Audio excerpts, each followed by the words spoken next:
you're actually hearing the vibration of the sun. It almost has a warmth to it.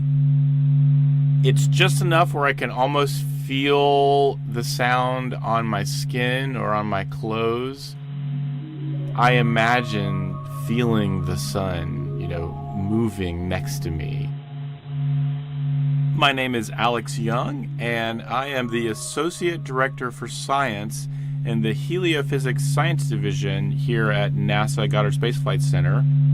When anything material moves, waves travel through it, and the same thing happens inside the sun. And these waves are traveling, bouncing around inside the sun. And if your eyes were sensitive enough, you'd actually could see this jiggle. But what scientists have done is they've taken that jiggle and turned it into sound, into a sound that we can hear with our own ears. The sun is vibrating at lots of different frequencies.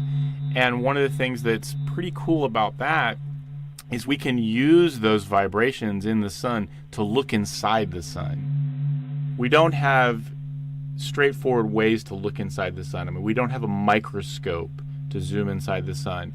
So using a star or the sun's natural vibrations allows us to see inside of it. And we can see huge rivers of solar material flowing around. We are finally starting to understand the layers of the sun and the complexity. It's really cool because all of this complex motions inside the sun are in fact what generates magnetic fields inside the sun. And those magnetic fields float up to the surface and give us sunspots. And those sunspots give us solar flares and coronal mass ejections, this whole thing we call space weather. So all of these things are connected. And that simple sound is giving us a probe inside of a star. I think that's a pretty cool thing.